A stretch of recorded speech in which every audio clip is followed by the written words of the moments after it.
ओम गंगणपतये नमः। ओम सरस्वतये नमः। सुस्वागतम अत्र भवताम सर्वेषाम। आज हम 12वीं कक्षा के संस्कृत की पाठ्य पुस्तक सरस्वती भाग 2 का चतुर्थ पाठ कर्म गौरवम पढ़ेंगे। कर्म गौरवम इस पाठ के पहले 4 श्लोक पिछली वीडियो में हम पढ़ चुके हैं। आज 5वें श्लोक से पढ़ेंगे। 5वां श्लोक इस प्रकार है। तस्मादसक्तः सततं कार्यं करम समाचर असक्तो हयाचरन् करम परमाप्नोति पुरुषः। यहाँ पर भगवान श्री कृष्ण अर्जुन को उपदेश देते हुए कहते हैं तस्मात् प्लस असक्त है। इसके संधि विच्छेद करते हैं। पहले तस्मात् प्लस असक्त है और आगे है समाचर है। समाचर की है सम उपसर्ग आ उपसर्ग और प्लस में चर। आगे है हयाचरण कर्म ही प्लस आचरण प्लस कर्म और परम आपनोति परम परम का में हलंत हो जाएगा और प्लस आपनोति परम प्लस आपनोति। यहाँ पर समाचर है, ये क्रिया है, साधारण क्रिया है और एक आपनोति एक ये भी साधारण क्रिया है। तो इस प्रकार यहाँ पर 2 वाक्य बनेंगे। साधारण क्रिया होने पर इसका जो कर्ता है वह प्रथमा विभक्ति में होगा। जैसे यहाँ पर तस्मात् प्लस असक्त है। असक्त है ये कर्ता का विशेषण है। तो इस प्रकार इसका अर्थ हो जाएगा आसक्ति रहित और सततम कार्यम करम। सततम माने लगातार और कार्य माने करने योग्य और अकार्यम अकार्यम न करने योग्य। तो कार्यम का ये विपरीतार्थक हो जाएगा। तो कार्यम करने योग्य है और कर्म माने कार्य को और सततम लगातार समाचार अच्छी प्रकार से करो कि हे अर्जुन आसक्ति रहित होकर लगातार करने योग्य कार्य को अच्छी प्रकार से करो। अगला है असक्त है। असक्त आसक्ति रहित और आगे लिखा है पुरुष है। पुरुष माने मनुष्य है। आसक्ति रहित मनुष्य कर्म आचरण कर्म करते हुए ही का होता है क्योंकि आसक्ति रहित मनुष्य कर्मों को करते हुए अच्छे कर्मों को करते हुए परम आपनोति परम पद को प्राप्त करता है। परम पद क्या है? परमात्मा को प्राप्त कर लेता है, यानी अपने लक्ष्य को प्राप्त कर लेता है। अगला श्लोक है कर्मणेव हि संसिद्धि मास्थिता जनकादयः लोक संग्रह में वापे संपन्न का तुमर्रसे। यहाँ पर संधि विच्छेद हो जाएंगे।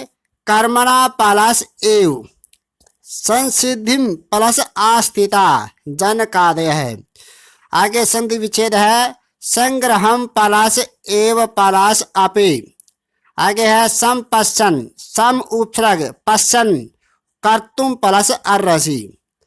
अब यहाँ पर जनकादय है, ये करता है कि जनकादय ऋषि राज ऋषि कर्मणेव कर्म के द्वारा ही संसिद्धिम आस्थिता सिद्धि को प्राप्त हुए हैं। जो राजा जनक हुए हैं वे राजा जनक कर्म के द्वारा ही सिद्धि को प्राप्त हुए हैं। लोक संग्रहम प्लस एव प्लस अपि। लोक संग्रहम इसका अर्थ होता है कि लोक कल्याण को एव माने ही अपि माने भी।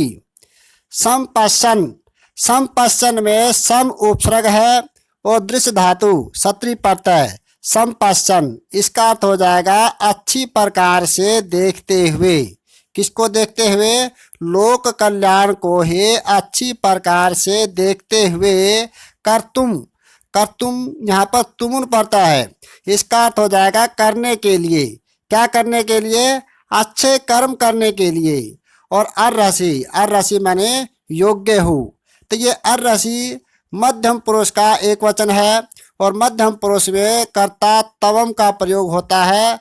तवम इस वाक्य में नहीं है, वो तवम अर्हसि को देखते हुए तवम हम अपने पास से जोड़ेंगे कि तवम का अर्थ हो जाता है तुम, और अपि माने भी, कि तुम भी लोक कल्याण को ही अच्छी प्रकार से देखते हुए करने योग्य कर्म को करने के लिए योग्य हो। अर्हसि माने योग्य हो। अगला श्लोक है यद्यदाचरते श्रेष्ठस्तत्तद्देवेतरो जनः स यत्प्रमाणं कुरुते लोकस्तदनुवर्तते। यत् प्लस आचरते, यत् यत् यत् यत् माने जो जो, आचरती आचरण करता है, श्रेष्ठ है श्रेष्ठ व्यक्ति। तत्प्लस एव प्लस इतरो जन है, इतरो जन है कि दूसरा व्यक्ति भी तत् माने उसका आचरण करता है। कि घर में जो बड़ा व्यक्ति होता है, जो श्रेष्ठ व्यक्ति होता है अपने परिवार में, वह श्रेष्ठ व्यक्ति या बड़ा व्यक्ति जो घर में आचरण करता है, चाहे वह अच्छा करता है बुरा करता है, तो इस प्रकार उसके पुत्र पौत्र उसी प्रकार का आचरण करते हैं। इसलिए घर के मुखिया को चाहिए कि वह अच्छा आचरण करे, जिससे उसके अच्छे आचरण का प्रभाव अपने पुत्र पौत्रों पर भी पड़े। तो इसलिए घर के मुखिया को अच्छा आचरण करना चाहिए। इसीलिए यहाँ पर भगवान श्री कृष्ण अर्जुन को कहते हैं यद यद आचरते श्रेष्ठ है, कि जो श्रेष्ठ व्यक्ति जो जो आचरण करता है तत् देवेतरो जन है, दूसरे व्यक्ति भी वैसा ही आचरण करते हैं।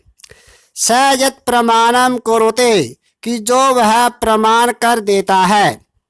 लोकस तद अनुवर्तते, लोकः पलास तत्पलास अनुवर्तते, यहाँ पर अनु उपसर्ग है। इस प्रकार लोक माने संसार, के संसार भी वैसा ही अनुकरण करता है, संसार वैसा ही अनुकरण करता है। अगला श्लोक है न बुद्धि भेदम जनयेत् अज्ञानानां कर्म संगिनां जोषयेत् सर्वकर्माणि विद्वान युक्तः समाचरन्।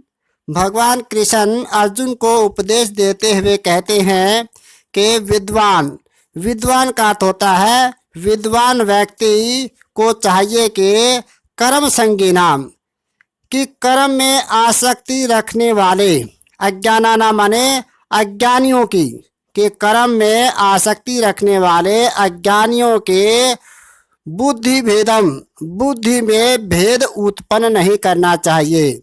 भेद का अर्थ होता है भ्रम, कि उनके बुद्धि में भ्रम उत्पन्न नहीं करना चाहिए।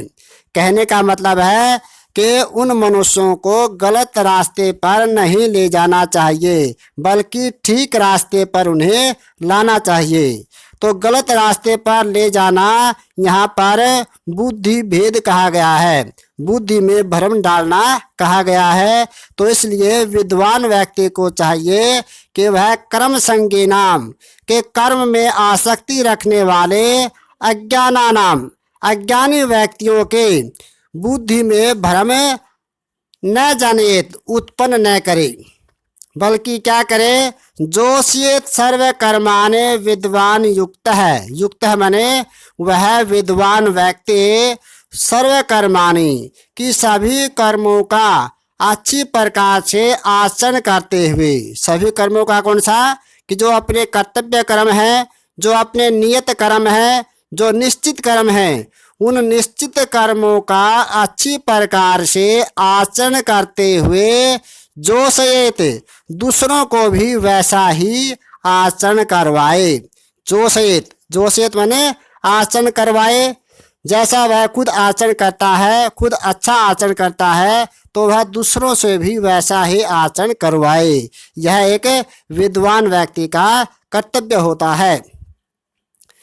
आज कर्म गौरवम पाठ यहीं पर समाप्त होता है।